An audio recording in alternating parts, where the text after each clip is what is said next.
South Africa is at crossroads. Good morning and welcome to the Director's Journal. I go by the name of Mukwena Sakwati, the one and only who watched Cool Cats during his childhood, and welcome to the Director's Journal. Today we look on the current affairs, current things that are happening around the world. We have the Parliamentary Ad Hoc Committee that is currently doing their investigations on corruption, PKTT, but today or this morning will be focused on the Parliamentary Ad Hoc Committee investigating corruption within the security cluster, which involves the case of Seemah, Shadrack Sibiya, and Cat Matlala. They made headlines moving in its hearings inside Seemah Correctional Center. This unusual step ensured committee could secure testimony from Cat Matlala. The reason they also identified, or the reason they call him Cat Matlala, or highlighted that the reason they called Cat Matlala, I remember Julius Malema, the president, CIC, highlighted that, are you Cat Matlala because you have 9 lives or because you have 9 children? No, he alluded to say, no, because I have 9 children. So they went to Seemah Correctional Center and to get his testimony, Cat Matlala, who is imprisoned but alleged to have deep ties to police corruption and high-level tender manipulation. Remember, at the moment is not convicted of the alleged cases that they are now doing the hearings about, or the testimony. They are getting the stories, different kind of stories.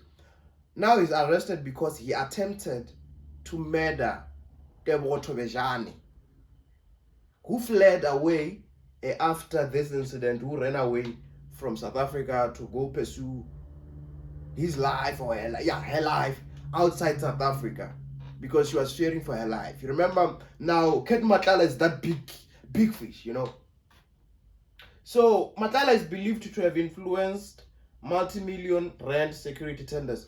So it's believed that all the tenders that he has got, the 368 million, 100 million, those all kind of tenders, it's believed that he was paying a fee to win those tenders. It is alleged like that. It is that conspiracy. It is that controversial. Where there's, like, every day we apply for tenders, we get those RQF, but we don't with such amounts. But he comes every time he gets these tenders, those big amounts. His alleged connections include senior police officials, political figures, like for instance, we have former Minister Senzo Mchunu, Shadrack Sibiya, alleged to be involved with those kind of connections. And Begikele, when Nhlanhla Mkhwanazi was giving us those in July, in June, when he was fishing out those information, when he was spitting the beans or spilling the beans, he was spitting fire. He gave the context of how this corruption, it's alleged to have occurred like that. So his legal team attempted delays, citing health and procedural concerns. So Cat Matlala's team or legal team were trying to shy away for the hearings to take place. They were saying, no, it can't happen because this and this. They were coming with different kind of stories. But Parliament insisted on proceedings, signaling that seriousness of the inquiry. So this move, or the move, reflects agency for institutional frustrations. Having to extract testimony from a prison highlights how corruption cases often meet resistance. So it just shows how powerful, or how, even in jail, remember, he was found with a gadget or digital phone. He was found with a device. To my understanding, if you are alleged to be a big fish or a big five within the big five, then now you are found with a device. What were you doing with the gadget? What were you hiding? What were you calling your wife to do? Those kind of questions are coming to my mind while I talk about such. I start to question, were the wardens not there? How does the phone get through to Seemah Correctional Centers with the wardens there, with the heads there, Are they not tight secured? That's the question. But anyway, extract testimony from a prison highlights corruption cases often meets resistance, intimidation, or legal stalling tactics. This testimony may expose networks that stretch far beyond the prison walls. But here are the major questions that I've highlighted for you. What does this say about state capture lingering effects? Are correctional and police system compromised? Could this testimony destabilize political alliance? So it raises a lot of questions. You may have your own questions. Leave them in your comment section. And what I love about this Adu committee is that there's this other lady that was attacking Cat Matlala. She was even raising her voice. You were like, you collected firearms. No, you didn't. So it also alleged that Nhlanhla also alluded to say that the firearm that was used to kill DJ Somebody was also used to kill other artists in Joburg. So you also find the linkage within the cases. You see? So what's nice about this is that you get to follow through, you get to understand how corrupt South Africa is. South Africa is at crossroads at the moment. When it comes to the policing side, like the public has lost its trust. It is like that. Or do you have trust on police? Like for instance, if you have a breaking in now at your house, then you call the police station, they will say, no, we are on our way. They will come after just to take the report. They will not come when there is incident is occurring. They will not come when the burglars are still there. They will not come when the thieves are still there. So how do we work around that? How do we allude around that? So now, the following story, we have President Cyril Ramaphosa, who addressed the nation yesterday following South Africa's hosting of the G20, some call it B20, Johannesburg Summit, a meeting that brought diplomatic tension, particularly with the US partial absence and heightened geopolitical debates. So when we talk about US and South Africa rivalry, it's all about the fight, you know. It's all about the fight. It's all about, like right now, for instance, we have this president Trump. Trump, I think for ideological thinking, I think Trump thinks is the father of the heavens. I think he thinks that he owns the countries. He owns America. He owns South Africa. He owns the world. Why am I saying this? Remember, Cyril Ramaphosa went to America to try to negotiate with the president about the tariffs and so on, whatever is happening. But because Trump was being fed information that there's genocide, there's white killings, even if it's not true, you know. And those, you might find that those stories that they're feeding him, it's wrong. It's wrong information. It's false information. But how does he get right sources? Even so, he has an information from other sources, other news outlets from South Africa. He was packed with papers. But to what extent? If you're not a South African and you want to integrate or dictate, he's a dictator in a way. He wants to dictate how South Africa is. He wants to be a dictator. But now, South Africa is the founding member of the G20. How can you say they should not come to the G20? He says he will block South Africa from coming to the G20. When we also look, when the G20 was underway, we also saw a spokesperson for US presidency who spoke that President Cyril Ramaphosa was running his mouth. To what extent? That's a disrespect. That's totally a disrespect to the South African members, to the South African community, to all of us. It's a disrespect. How can you say our president is running his mouth, whereas he's a founding member?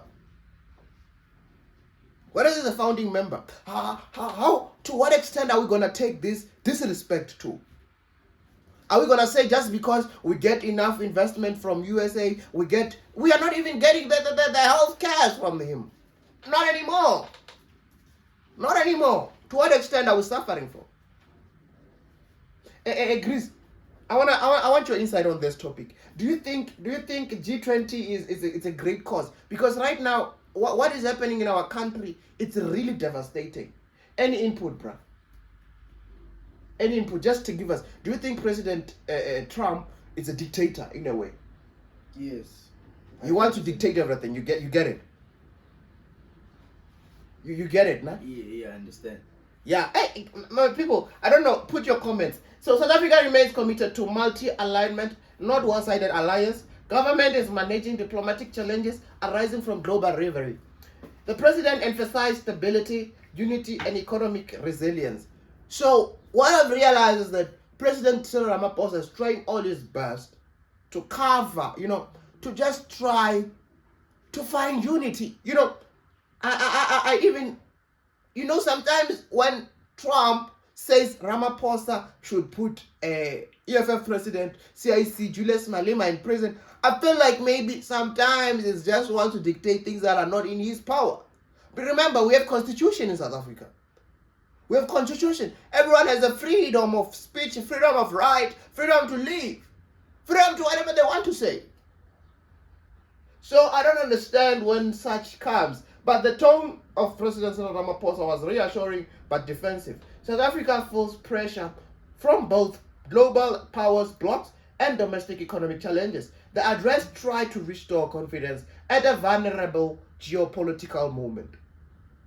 So the angles that I tried to measure the questions is that, is South Africa redefining its global identity? Does foreign policy strengthen or weaken investor confidence? How might this tension impact everyday South Africans? Even yesterday we had Motsepe Foundation National Day of Prayer and Nation of Reflection. I had a question yesterday when I was reviewing this, When I was doing an insight, I had a question yesterday. I wanted to ask this. Why is that we are serving the same God, we are praying to the same God, but now, if I have to start a church, I have to start a church under my name, I have to start a church under a particular person's name, but we end up praying to one God. When Jesus was preaching in Babylon, when Jesus was traveling in Nazareth, when Jesus was traveling to Jericho, when Jesus was traveling around to preaching the gospel, he didn't have a specific church name. Even back then in the biblical sense, they didn't have names. It's just a church. We're going to a church. You don't have to have a name. Now we have with this name, now we have that name, now we have that. To what extent are we believing to the same God? Are we praying to the same God? Or are we getting the same source? So, but anyway, more than 100,000 South Africans gathered at the FNB Stadium for the Motsepe Foundation's National Day of Prayer. Faith leaders from over 40 denominations prayed for healing, peace, and social restoration. One question that always rises in my mind is that how? Because sometimes it's a decision making. When you pray for someone to have a job, employ them. This is what I said. For Motsepe Foundation to host such a magnificent gathering, it costs a lot of money.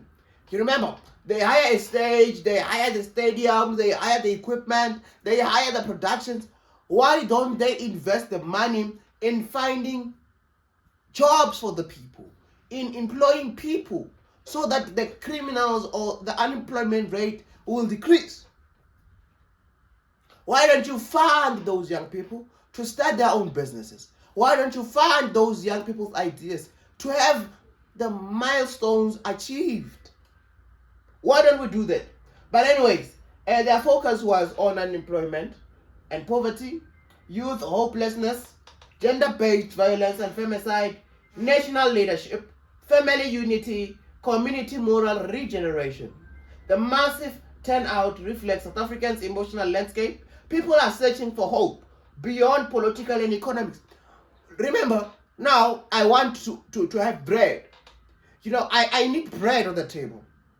And also the Bible says, work without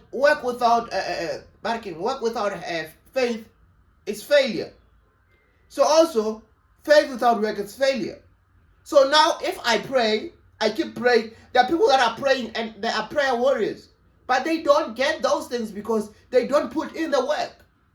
But someone has faith, but they don't put in the work. So you get it. These things correspond together. These things goes together. So for him to host such a magnificent gathering, it cost a lot of money. Why doesn't he take that money and go to each house. At least they can say, I will give 30 houses. I'll give 50 houses. Fund them with food. It's December. It's festive season. Fund them with food.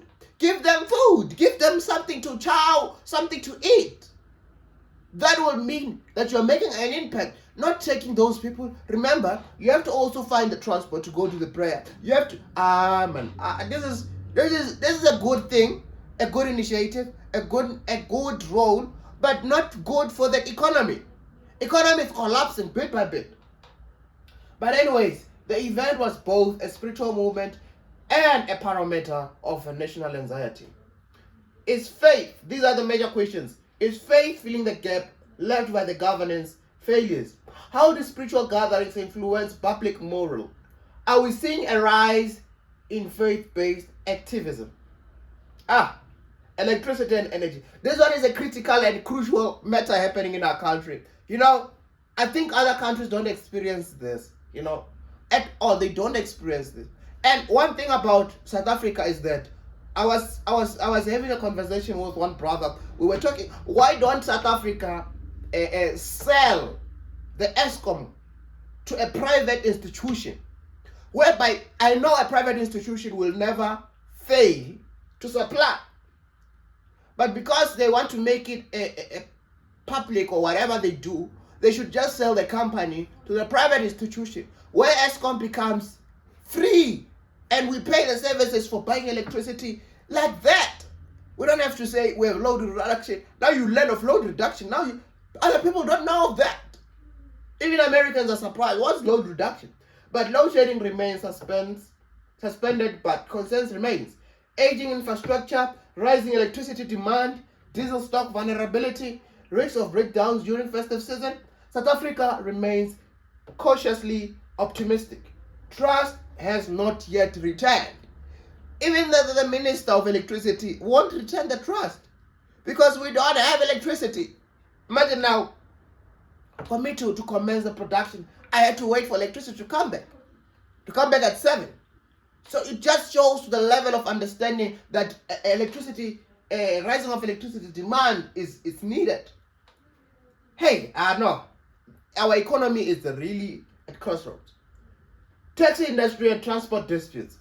Multiple provinces face disputes over operating permits. I believe that this one, it's a very crucial matter. I think the best way is just for the government to go where the taxi associations is and help these operators with permits, because sometimes they fear that they pay a lot of money. Sometimes permits are expensive. For instance, if you want a licensing permit for a radio, it's ranging from 50 to 100,000. So you see, it just shows how these licenses are expensive and for nothing, because you are starting. Whereas they could say the more the number, the more you pay. You see, so it just shows how these are really devastating. Violent clashes between associations, government interventions on key routes, transport instability could disrupt festive season travel and economic activity. So unemployment rate, rising costs, despite slight improvements of informal jobs adoption, youth unemployment rate remains high. I also believe that universities have a high hand, or have a hand in the unemployment rate, because now the conception of that people go to school to have a degree and they come back and sit with a degree at home doesn't make sense. Whereas they should teach these students, these powerful students, to create jobs with their degrees. When you attain a degree, when you attain that Bachelor of Arts in Media, when you attain that BCom in accounting, when you attain that particular degree, you should not sit with that degree, but use that degree to create jobs for other people. Smart move. Youth unemployment rate remains high. Food inflation is squeezing households. So this contributes to us, youth, doing kidnapping, raping people. Not raping people, but unemployment rate, contributes to people kidnapping, killing people.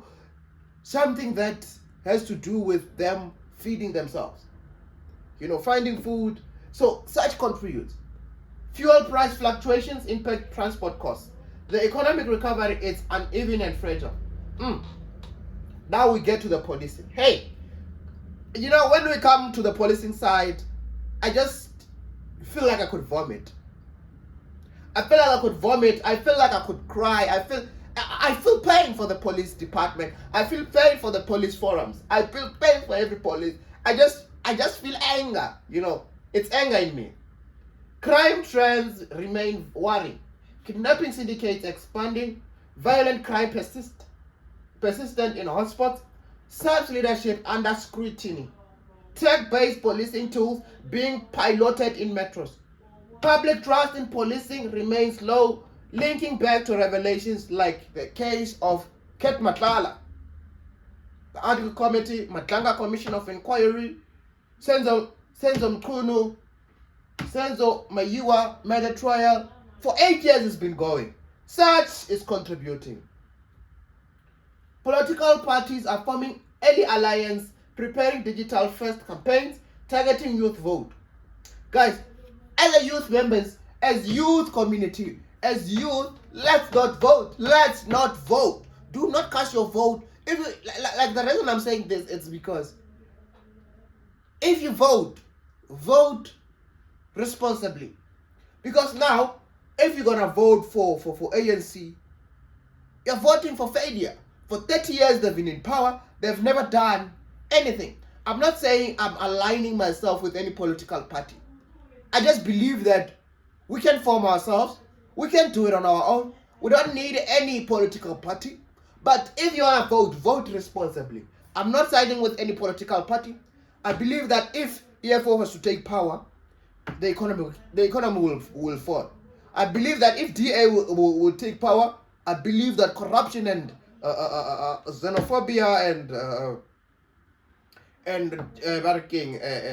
this one, the one that was happening, apartheid was gonna come back. So I don't support any political party or even MK. I don't support it because political party like MK is there for political personal gain. It's there for political personal gain. So they are preparing digital first campaigns, targeting youth vote, pushing populist narratives. 2026 is shaping up to be the most competitive election in a democratic history. Then we come to the water shortages across the province. My God. When we come to this conversation, I believe that in every community, village, such is happening.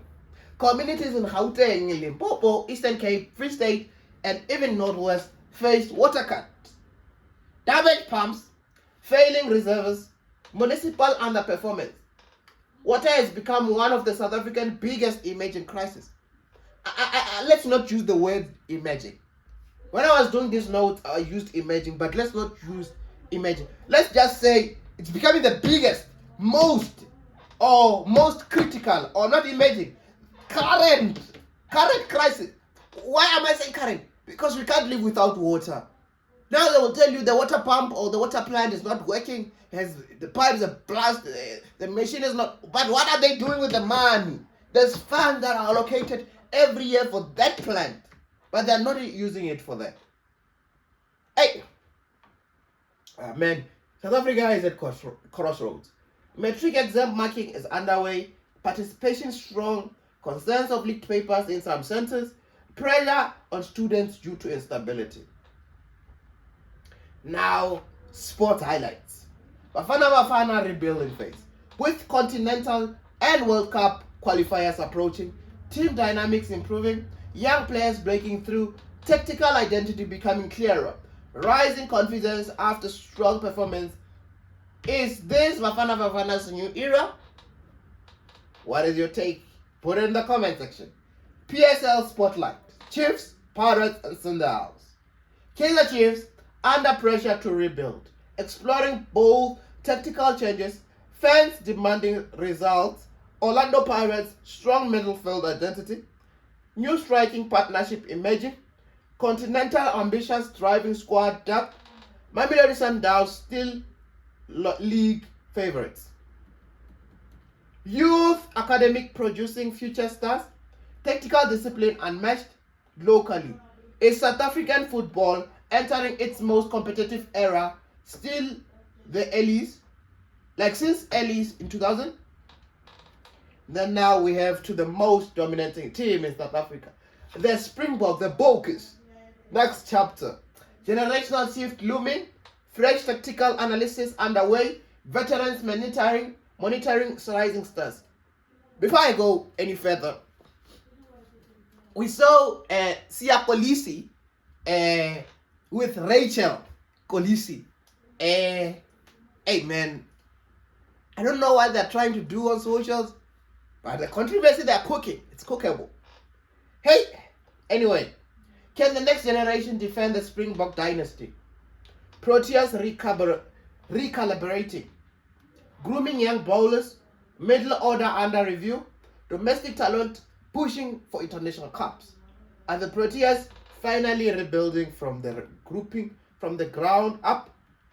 Netball and athletics. Women's sports gaining corporate biking. Young sprint talent emerging. New coaching programs creating world-class prospects. Is the women's sports renaissance here? I don't like to critique women, but I have a question that I always ask myself. It's not that I'm femicide or feminism. I'm not a feminist, but I want to ask. This is a question that I believe that sometimes everyone can have such a question. How do women play when they're in a cycle? Because now, with the experience with women is that women have a problem with that they have pains. You know, when they're in the cycle, one can say, I can't walk, I feel pains. But if you're a netball player, if you're an athletic, how do you work it out? Guys, please drop the comment section. Drop the comment section. But anyway, we have Amapiano at Global Force, SA DJ dominating Europe and US, cross-genre collaboration rising, TikTok fueling viral moments. Is Amapiano the new global African sound? Film and television streaming boom. Netflix, Showmax, Amazon investing in African stories. Crime drama. Oh, this is nice. Crime dramas, thrillers, and youth series gaining global traction. SA filmmakers winning international recognition. Are we becoming Africans' Hollywood? Comedy podcast and content creators. Comedians filling arenas. Podcasters network expanding. YouTubers shaping youth culture. Are creators overtaking traditional celebrities? Ghana, what is a traditional celebrity? I think this one is a very critical one. I believe that for us to understand, or for anyone to understand a traditional celebrity, it's what is the difference between the two? Anyway, fashion and youth culture. Township brands going mainstream. SA streetwear influencing global trends. Fashion fusion identity, heritage and modern swagger. Is SA the next African fashion capital? Festival and heritage events. Cultural festival returning in full force. Increased focus on Africa identity, language storytelling. How these festivals shape country's cultural confidence.